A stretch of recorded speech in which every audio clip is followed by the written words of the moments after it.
اللہ اللہ۔ مکہ معظمہ میں ایک آدمی تھا، اس کا نام تھا ولید بن مغیرہ۔ یہ آدمی، اس کے 13 بیٹے تھے، جس میں سے ایک بیٹا حضرت خالد بن ولید، وہ بھی ان کا بیٹا۔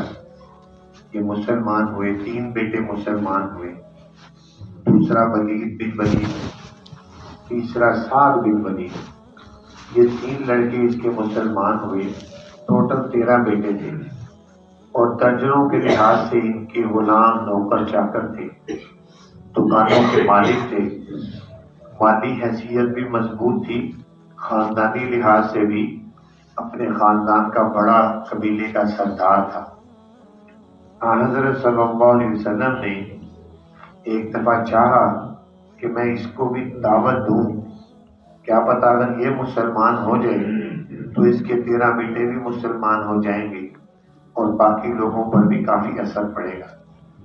لہذا حضرت صلی اللہ علیہ وسلم نے اس کو ایمان کی دعوت دی اور اس کو بڑے ہی پیار سے سمجھایا اور کہا، دیکھو 40 سال کا عرصہ میں یہاں رہا، 40 سال کے دوران کیا کبھی میری زبان سے کبھی کوئی جھوٹ نکلا ہے؟ کیا کوئی غلط بات کی ہے؟ کوئی زیادتی کی ہے؟ ایسی کوئی بات تو نہیں ہے۔ تو پھر میں تمہیں یہ بتاتا ہوں، جس رب کو تم خالق مانتے ہو، چونکہ جو مشرک تھے وہ بھی یہ کہتے تھے کہ آسمانوں و زمینوں کا خالق اللہ ہی ہے، تو کہتے ہیں نبی پاک نے فرمایا، جس رب کو تم خالق مانتے ہو اسی رب نے مجھے پیغمبر بنا کر بھیجا ہے۔ میں اللہ کا پیغمبر ہوں اور میں یہ دعوت دیتا ہوں کہ ایک الہ ہے، ایک ہی معبود ہے، صرف اللہ، اس کے علاوہ کوئی معبود نہیں ہے۔ اور اگر تم نہیں مانو گے، ایمان نہیں لاؤ گے، تو پھر یاد رکھنا کہ ہمیشہ ہمیشہ کے لیے جہنم میں سڑنے کے لیے تیار ہو جانا۔ لہٰذا میری باتوں پر غور کر کے سوچ سمجھ کر جواب دینا۔ کچھ کا دل متاثر ہوا اور کچھ مائل ہوا، نبی پاک صلی اللہ علیہ وسلم نے فرمایا مجھے کل جواب دے دینا۔ تو رات کو ابو جہل کو پتا چلا کہ ولید بن مغیرہ نبی پاک صلی اللہ علیہ وسلم کی دعوت سے کچھ مائل ہو رہا ہے، تو وہ راتوں رات 2-4 بندوں کو لے کر پہنچا اور جا کر اس سے بات کی، دباؤ ڈالا اور کہا مجھے پتا چلا ہے کہ تم مسلمان ہونے کی طرف مائل ہوا۔ وہ کہنے لگا کہ ہاں، محمد صلی اللہ علیہ وسلم کی باتیں مجھے سچی لگی ہیں، میرے دل میں اثر ہوا ہے، اس لیے میں چاہتا ہوں کہ مسلمان ہوتے ہوں۔ پھر دوسری بات یہ ہے کہ اگر میں نہیں مان جاؤں گا تو پھر جہنم کی آگ سے میں کرتا ہوں، جب جہنم کی آگ سے کروں گا تو اس لیے میں سوچ رہا ہوں کہ مسلمان ہو بھی جاؤں۔ ابو جہل نے کہا پہلی بات تو یہ ہے کہ تم اپنے قبیلے کے سردار اور وزیر ہو، تو تم اپنے باپ دادا کا دھڑا چھوڑ کر مسلمان ہو جاؤ گے تو عورتیں، بچے، مرد سارے کیا کہیں گے کہ کتنا بزدل انسان تھا کہ اپنے باپ دادا کا دین چھوڑ کر یہ مسلمان ہو گیا۔ تو یہ تمہارے لیے بڑی ذلت اور رسوائی ہوگی، مکے میں تمہارے پر تو کی جائے گی، تو یہ تمہارے لیے تو بہت ذلت والی بات ہے۔ باقی رہ گئی یہ بات، یہ جو تم کہہ رہے ہو کہ جہنم کی آگ میں سڑنے والی بات، تو تم ایسے کرنا، مجھے کچھ پیسے دے دینا، تمہاری جگہ میں سڑ دوں گا جہنم کی آگ، تمہاری جگہ میں سڑ دوں گا، تو اس کی بھی تمہیں فکر کرنے کی ضرورت نہیں۔ اس نے کہا اچھا یہ بات ہے، تو پھر کچھ پیسے لا کر دیے اس نے کہا یہ فی الحال رکھو، کچھ میری طرف سے تم یہ، پھر بعد میں اور دے دوں گا، تو میری طرف سے پھر تم سڑ دینا جہنم میں، تو میں پھر بے فکر ہو جاؤں۔ اس نے کہا تم بالکل بے فکر ہو جاؤ۔ اگلے دن نبی پاک صلی اللہ علیہ وسلم منتظر تھے کہ یہ کوئی جواب دے گا، تو اس سے ملے، ملاقات ہوئی، تو اس نے آگے سے جو ہے رخ پھیرا اور کہنے لگا کہ میں اپنے باپ دادا کا دھڑا نہیں چھوڑ سکتا۔ اس کا یہاں ذکر آ رہا ہے ان آیات میں، ولید بن مغیرہ۔ فرمایا افرأیت الذی تولی، اے پیارے پیغمبر کیا آپ نے دیکھا اس شخص کو جو منہ پھیر رہے آپ سے، وَأَعْطَىٰ قَلِيلًا، اور دیا اس نے تھوڑا سا مال اپنے آپ کو جہنم سے بچانے کے لیے کہ وہ اس کی سرد واقعہ، اور پھر بڑا سخت نکلا، بعد میں پھر اس نے جو باقی مال دینا تھا وہ بھی نہیں دیا، اور کہنے لگا نہیں بس اتنا ہی کافی ہے۔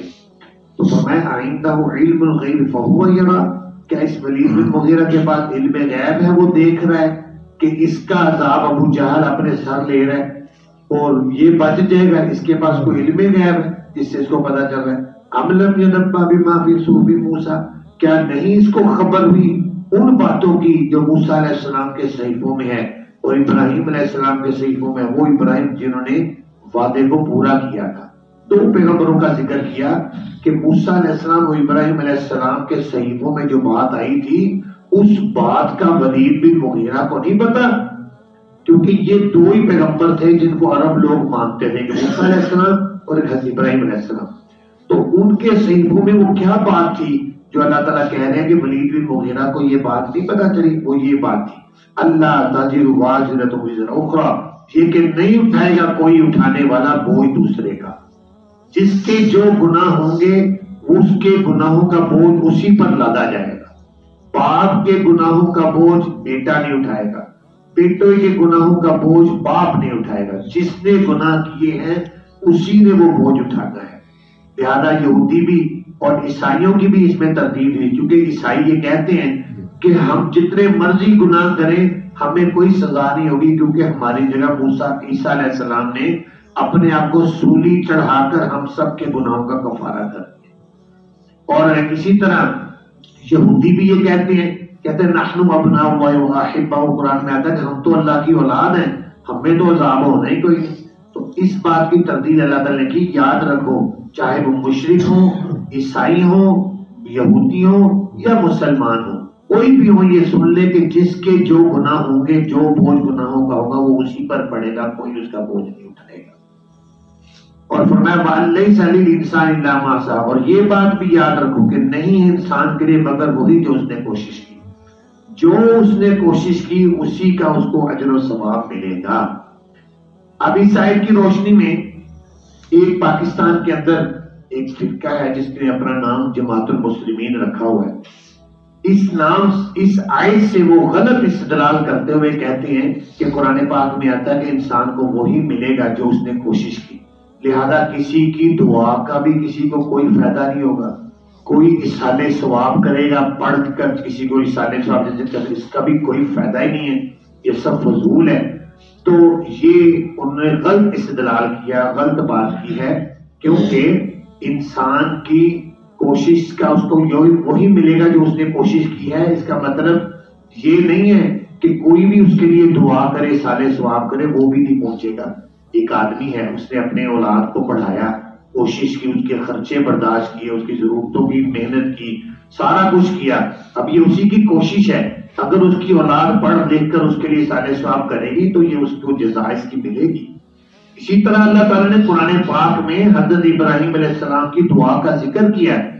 آج جو ہم نے نماز میں پڑھی ہے ربی جعلنی مقیم الصلاۃ ومن ذریتی، یہ حضرت ابراہیم علیہ السلام کی دعا ہے جو انہوں نے دعا کی۔ اگر دعا کا کوئی فائدہ نہ ہوتا اللہ تعالیٰ نے کیوں ذکر کرتے؟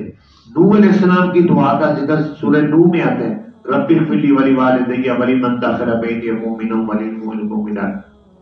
تو یہ دعاؤں کا ذکر کرنے کا مطلب ہی اللہ تعالیٰ کا یہ ہے کہ کوئی انسان کسی کے لیے دعا کرے یا کوئی انسان کسی کے لیے اصالِ ثواب کرے تو اس کو باقاعدہ اس کا ثواب ملتا ہے۔ اور خود نبی پاک صلی اللہ علیہ وسلم نے ارشاد فرمایا کہ انسان جب فوت ہو جاتا ہے تو اس کے لیے بہت سارے کام ایسے ہیں جو اس کے لیے اجر و ثواب کا ذریعہ، اصالِ ثواب کا ذریعہ بنتے ہیں۔ تو اس لیے یہ استدلال کرنا کہ انسان کو وہی ہے جو اس کے لیے خود کمایا، ایسی بات نہیں ہے۔ دوسروں کا کیا ہوا اصالِ ثواب اور دعائیں بھی انسان کو ملتی ہیں۔ اگر کسی کی دعا کا کسی کو کوئی فائدہ نہیں ہوتا تو آپ بتائیں ذرا نماز جنازہ پڑھنے کا کیا فائدہ؟ نماز جنازہ میں بھی ہم میت کے لیے دعا ہی تو کرتے ہیں، دعا ہی ہوتی ہے اس میں۔ تو اس لیے فرمایا اللہ تعالیٰ نے کہ وَلَيْسَ لِلْإِنسَانِ إِلَّا مَا سَعَىٰ، نہیں انسان کے لیے مگر وہی جو اس نے کوشش کی۔ بلکہ اس آیت سے تو یہ ثابت ہو رہا ہے کہ جس کام میں انسان کوشش کرے گا اس انسان کو اس کوشش کا ثمرہ ملے گا۔ اب ایک استاد ہے حفظ کرواتا ہے بچوں کو، ایک استاد ہے بچوں کو ناظرہ پڑھاتا ہے، اب یہ اس کی کوشش ہے، اس کی کوشش سے جتنے بچے حفظ کر جائیں گے، جتنے ناظرہ پڑھ جائیں گے، وہ ساری اس کی کوشش کا صلہ اس کو ملے گا۔ اس سائڈ سے تو الٹا یہ ثابت ہو رہا ہے کہ انسان جو نیکی کاموں میں کوشش کرے گا اس کو اس کا اجر ملے گا۔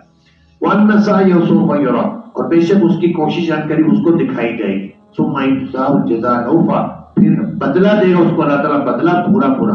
وَأَنَّ إِلَىٰ رَبِّكَ الْمُنتَهَىٰ، اور بے شک تیرے رب کی طرف ہی ہے انتہا کی جگہ، تم سب نے آخر کار انتہا تمہاری اللہ کے پاس ہے۔ وَأَنَّهُ أَضْحَكَ وَأَبْكَىٰ، اور بے شک وہ اللہ ہی ہنساتا بھی وہی ہے، رلاتا بھی وہی ہے۔ وَأَنَّهُ أَمَاتَ وَأَحْيَا، وہ اللہ ہی ہے، موت بھی وہی دیتا ہے، زندگی بھی وہی دیتا ہے۔ وَأَنَّهُ خَلَقَ الزَّوْجَيْنِ الذَّكَرَ وَالْأُنثَىٰ، اور بے شک وہ اللہ ہی ہے جس نے پیدا کیے جوڑے نر اور مادہ، من نطفۃ اذا تمنیٰ، نطفے سے جب وہ پھٹکایا جاتا ہے۔ وَأَنَّ عَلَيْهِ النَّشْأَةَ الْأُخْرَىٰ، اور بے شک اللہ ہی کے ذمہ ہے دوسری بار پھر اٹھانا، مر کے زندہ کرنا۔ وَأَنَّهُ أَغْنَىٰ وَأَقْنَىٰ، اور بے شک وہ اللہ ہی ہے جو غنی بھی کرتا ہے اور محتاج بھی بنا دیتا ہے۔ وَأَنَّهُ رَبُّ الشِّعْرَىٰ، اور بے شک وہ اللہ ہی ہے جو شعرا ستارے کا رب ہے۔ وَأَنَّهُ أَهْلَكَ عَادًا الْأُولَىٰ، اور بے شک وہ اللہ ہے جس نے ہلاک کر دیا پہلے عاد کو۔ اور بھی آگے قوموں کا ذکر آ رہا ہے۔ رب الشعرا، شعرا ایک ستارہ تھا، تو اس ستارے کو لوگ پرستش کرتے تھے۔ اللہ تعالیٰ کہہ رہے ہیں تم ستارے کی پرستش کرتے ہو، جو اس شعرا ستارے کا رب ہے اس کی پرستش کیوں نہیں کرتے؟ تو وہ خالق ہے، وہ مالک ہے، وہ رب ہے، اسی کی پرستش ہوگی، اور وہی مشکل کشا حاجت روا ہے، اور اسی کو ہم اپنے کلمہ طیبہ میں بار بار دہراتے ہیں، لا الہ الا اللہ محمد رسول اللہ۔ اللہ تعالیٰ سے دعا ہے اللہ تعالیٰ نے قرآن پاک کو سمجھنے کی توفیق